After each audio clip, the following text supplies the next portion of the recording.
दोस्तों, सुकून एफएम पर आपका स्वागत है। आज हम सुनने जा रहे हैं एपिसोड नंबर 26। चलिए शुरू करते हैं कहानी। सुबह होते ही कमरे में अलार्म की आवाज गूंज रही थी। माही की आंखें धीरे धीरे खुली। उसने देखा कि घड़ी में 6 बज रहे हैं। एक हल्की मुस्कान के साथ उसने अलार्म बंद किया और बगल में सो रहे युवराज की ओर देखा। युवराज की आंखें अभी भी बंद थी और वो गहरी नींद में आराम से सो रहा था। माही ने एक पल के लिए उसे प्यार से निहारा और मन ही मन बोली, युवी, तुम ऐसे सोते हुए कितने प्यारे लगते हो ना। लेकिन फिर उसे याद आया कि उन्हें तो जल्दी उठकर काव्या दीदी को एयरपोर्ट पर छोड़ने जाना था। उसने हल्के से पर्दा सरकाया ताकि सूरज की किरणें युवराज के चेहरे पर पड़े और वो जाग जाए। युवराज ने हल्के से करवट ली और आंखें बंद किए ही बड़बड़ाया, क्या है माही, मुझे सोने दो ना। माही ने चुटकी लेते हुए कहा, क्या है, ये वक्त सोने का नहीं है महाराज, आप जल्दी से उठ जाइए, दीदी को एयरपोर्ट भी छोड़ के आना है। युवराज ने तकिए को और कसकर पकड़ लिया और बोला, अभी बहुत वक्त है, थोड़ी देर और सोने दो, दीदी की फ्लाइट तो सुबह 9 बजे की है ना। माही ने थोड़ा सा गुस्सा करने का नाटक करते हुए कहा, हाँ फ्लाइट 9 बजे की है, लेकिन हमें तैयार भी तो होना है। वैसे भी तुम हर बार लेट हो जाते हो, उठो वरना मैं अकेली चले जाऊंगी। युवराज ने आधी आंखें खोली हुई थी और कहा, तुम अकेली जाओगी मुझे छोड़कर, ऐसा भी हो सकता है क्या। माही ने मुस्कुराते हुए जवाब दिया, तो फिर उठो ना जल्दी, वरना सच में निकल जाऊंगी। युवराज ने लंबी अंगड़ाई लेते हुए कहा, यार सुबह सुबह इतनी जल्दी क्यों मचाई है? तुम्हें मुझे परेशान करने में बहुत मजा आता है ना। माही ने भी चुटकी लेते हुए कहा, हाँ बहुत मजा आता है। अब उठोगे या फिर खींचकर उठाऊं? युवराज ने भी शरारती अंदाज में कहा, अगर तुम खींचकर उठाओगी तो शायद मेरा दिन और अच्छा हो जाएगा। माही गुस्से में दिखते हुए बिस्तर के पास खड़ी होगी और माही ने सिर पकड़ते हुए कहा, तुम्हारा कोई इलाज नहीं है, मैं तुम्हारे लिए चाय बना रही हूं, तब तक तैयार हो जाओ जल्दी से। युवराज ने उसका हाथ पकड़ते हुए कहा, चाय तो बाद में पीऊंगा, पहले थोड़ा सा तुम्हें देख लूं, वैसे भी सुबह तुम्हारे बिना अधूरी सी लगती है। वहीं ने शर्माते हुए कहा, बस करो युवी, तुम्हारी ये मीठी मीठी बातें मुझे बेवकूफ बना देती हैं। युवराज ने उसे अपनी ओर खींचते हुए कोशिश करते हुए कहा, अगर तुम हर सुबह मुझे ऐसे ही जगाओगी तो मैं हर रोज देर से उठना ही चाहूंगा।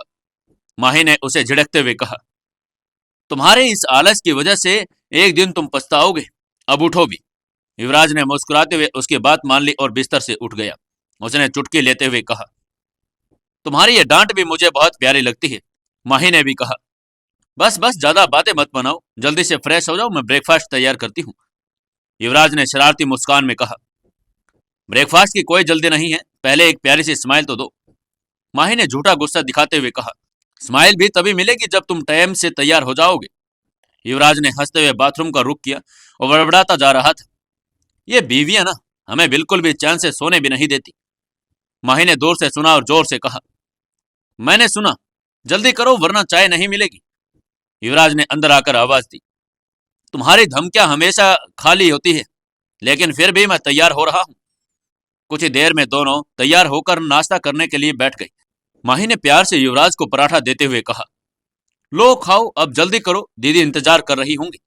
युवराज ने मुस्कुराते हुए कहा, दीदी तो मुझसे ज्यादा खुश रहती हैं, लेकिन तुम मुझे हमेशा परेशान करती रहती हो। माही ने जवाब दिया, अगर मैं तुम्हें परेशान नहीं करूंगी तो कौन करेगा। उधर चौधरी हाउस में भी सूरज की हल्की हल्की रोशनी खिड़की के पर्दों से छनकर कमरे में आ रही थी।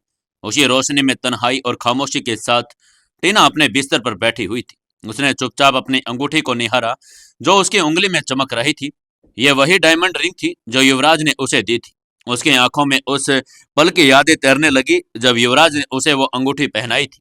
थोड़ी देर तक ख्यालों में डूबने के बाद टीना ने ऊंची आवाज में अपनी माँ को पुकारा, मम्मा कॉफी। नीचे से उसकी माँ यामिनी की आवाज आई, ला रही हूं थोड़ी देर में। यामिनी का जवाब सुनकर टीना ने गहरी सांस ली और फिर अपनी अंगूठी को देखने लगी। उसकी उंगली में जड़ी उस चमचमाती रिंग को देखकर युवराज का मुस्कुराता हुआ चेहरा याद आने लगा था उसे। कुछ ही पलों के बाद उनके घर की नौकरानी मंजू टीना के कमरे में कॉफी लेकर आ गई थी। उसने कहा, मैडम आपकी कॉफी। टीना ने बिना कुछ बोले ही ट्रे से कप उठाया और अपने बिस्तर पर बैठी बैठी ही कॉफी पीने लगी। कॉफी के हर घूंट के साथ वो अपनी सोच में और गहराई तक चली जा रही थी। जब कप खाली हो गया तो टीना ने उसे साइड टेबल पर रख दिया और बिस्तर से उठी और आलस भरी अंगड़ाई ली। फ्रेश होने के लिए वॉशरूम की तरफ चली गई। कुछ देर जब वो तैयार होकर बाहर आई तो उसके चेहरे पर एक नई ताजगी थी। टीना अपने कमरे से तैयार होकर बाहर निकली और लॉन में टहलने लगी। सुबह की ताजगी उसके चेहरे पर झलक रही थी, लेकिन उसके मन में कई ख्याल चल रहे थे। उसने अपने कदमों की चाल धीमी रखी, जैसे किसी गहरी सोच में डूबी हुई हो। तभी पीछे से आदित्य की आवाज आई, टीना, तुम यहाँ हो? मैं तुम्हें पूरे घर में ढूंढ रहा था। टीना ने उसकी ओर मुड़कर देखने की जरूरत भी नहीं समझी और ठंडे लहजे में बोली, प्लीज आदित्य। ये कहते हुए अपने रास्ते पर आगे बढ़ गई। आदित्य उसके इस बर्ताव से असहज हो गया और तुरंत उसके सामने आकर खड़ा हो गया। उसने झिझकते हुए कहा, सॉरी ना, मुझे रात को ऐसे बात नहीं करनी चाहिए थी। बस कुछ ज्यादा ही रूड हो गया था। ये कहते हुए उसने शर्मिंदा होकर सर झुका लिया। टीना ने उसकी बात पर तंज कसते हुए जवाब दिया, पता है आदित्य, तुम जैसे मर्दों का असली मसला क्या है? तुम अपनी मर्दानगी साबित करने के लिए औरतों पर रोक टोक लगानी चाहते हो। तुम समझते हो कि अगर तुम हमारे खाने पीने, उठने बैठने, हर बात पर पाबंदी लगाओगे तो तुम्हारा रुतबा बड़ा हो जाएगा। टीना की बातों में एक कड़वाहट थी जो आदित्य को असहज कर गई। आदित्य ने स्थिति को सुधारने की कोशिश करते हुए कहा, टीना, मैं तुमसे फिर से झगड़ा नहीं करना चाहता। वैसे भी मैं 2 दिन के बाद यहाँ से जा रहा हूँ। हर बार की तरह इस बार भी अपने साथ सिर्फ अच्छी यादें लेकर जाना चाहता हूँ। इस पर टीना ने बिना समय गवाए जवाब दिया, आदित्य, अच्छी यादों के साथ तुम्हारी एक खुशखबरी अपने साथ लेकर जाने की जरूरत नहीं कि मैं तुम्हारे इशारों पर चलूंगी। आदित्य ने निराश होकर कहा, टीना, तुम मेरी बात को गलत महत्व दे रही हो।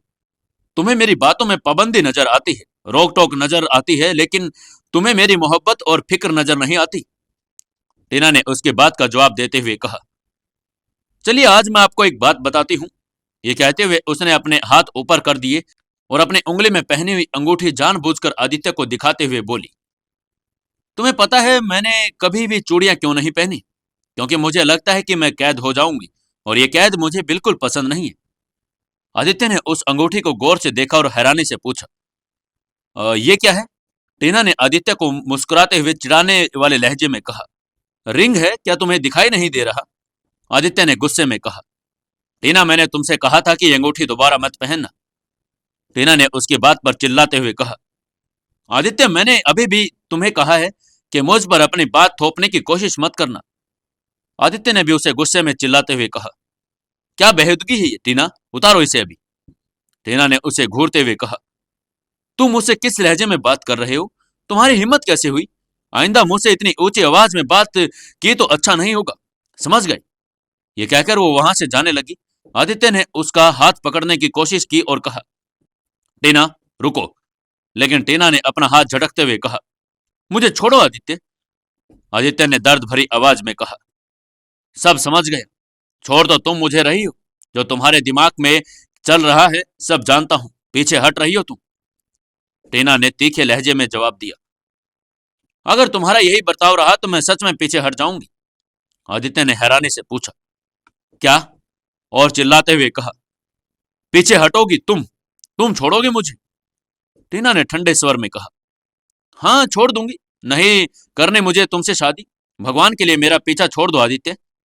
ये कहते हुए उसने आदित्य के आगे हाथ जोड़ दी। आदित्य ने गुस्से में चिल्लाते हुए कहा, तो किससे करने है शादी, ये भी बता दो। टीना ने सिर हिलाते हुए जवाब दिया, किसी से भी करूंगी, लेकिन तुमसे नहीं। फिर उसने अपने उंगली से सगाई की अंगूठी उतार कर फेंकते हुए कहा, ये लो, अगर अपनी अंगूठी अपने पास रखो। आज मैं तुमसे सारे रिश्ते खत्म करती हूँ। ये कहकर टीना वहां से चली गई। आदित्य ने पीछे से चिल्लाते हुए कहा, देखता हूं कैसे खत्म करती हो ये रिश्ता, जान ले लूंगा तुम्हारी। उसने नीचे पड़ी अंगूठी उठाई, उसे कुछ पल तक देखता रहा, फिर भारी कदमों से घर के अंदर चला गया। क्या करेगा आदित्य? क्या टीना को मनाने की कोशिश फिर से करेगा? क्या टीना मान जाएगी? जानने के लिए जुड़े रहिए इस कहानी के साथ।